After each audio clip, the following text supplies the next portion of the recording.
We're starting a new series this Sunday called Everyday Joy, based on the book in the New Testament called Philippians. It's only 4 chapters long, but it mentions the word joy 5 times, and the related word rejoice 9 times. That's a lot of joy, especially for a letter that was written by a guy who was in prison. Maybe he's got something to say to us about having joy no matter what we're going through, you know? So it was written by a church planner named Paul. Sometimes we call him Saint Paul. Mostly because he wrote 13 of the 27 books in the New Testament. He's got a pretty interesting story. And he tells us a little bit about that story in the letter to the Philippian church. He talks about how he was a Pharisee of Pharisees, a Jew among Jews. How he used to be so zealous for the Jewish faith that he'd go around helping to kill people that he thought was a threat to the purity of his religion, and to the temple, and to the synagogues. At the time, he was convinced the biggest threat to his way of life were all those crazy Christians who thought the Messiah had come and that his name was Jesus. They had even succeeded in publicly executing him on a Roman cross, but his followers, those crazy Christians, they were going around everywhere saying that Jesus had come back from the dead.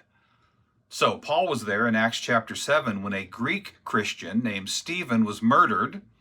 And then 2 chapters later, Paul was on his way to Damascus to kill the leaders of the church there when Jesus knocked him on his butt and blinded him. Basically in the most manly come to Jesus conversion in the Bible. Jesus sets Paul straight, tells him to cease and desist. Paul hobbles into town, finds one of the Christians that he had went there to kill, a man named Ananias, but Ananias prays for him, and Paul's sight is restored. From that day on, Paul spends his life telling people that Jesus really did come back from the dead, that he really is the Messiah. Paul went from city to city for the rest of his life, starting churches and preaching the gospel. And the Jews that he used to hang out with, attacking the church, they became his enemies, attacking him every chance they got. They conspired with the Romans. Christianity was outlawed. And when Paul wasn't starting new churches, he was usually sitting in a Roman prison for teaching people about Jesus. But even when he was in prison, he was still sharing his faith with fellow prisoners, Roman guards, and anyone who would listen. It's while he was in prison that most of these New Testament books were written. If he hadn't been in jail so much, we probably wouldn't have these letters. But have you ever wondered, how did he know so much about the Christian faith? He wasn't one of Jesus' disciples. He didn't even know those guys. It's actually pretty interesting how Paul came to be the expert on Christian doctrine and theology. In another one of Paul's letters, one of the early ones, the book of Galatians, he says he didn't receive his knowledge about the gospel from men. He says it was given to him directly from Jesus. When he does meet Peter and the 12 disciples later in Jerusalem, they compare notes about the faith, and one of the most amazing miracles in the whole Bible happens. A bunch of religious leaders agree. They compare notes and they find that they were all teaching the same thing. And even more amazing than that, all the disciples, including Peter, the most stubborn of them all, they start deferring to Paul as the expert.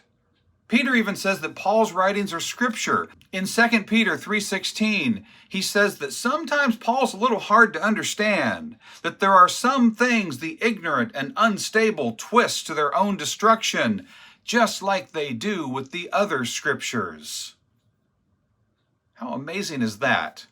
Peter considers Paul's letters to be Holy Scripture. And so do we. This week we're starting a new study of St. Paul's letter to the Philippians. So here's your assignment. Before church on Sunday, read the book of Philippians. It's pretty short, 4 chapters. It's a personal letter that he wrote to a church that he started in Philippi.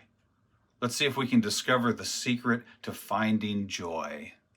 Everyday joy.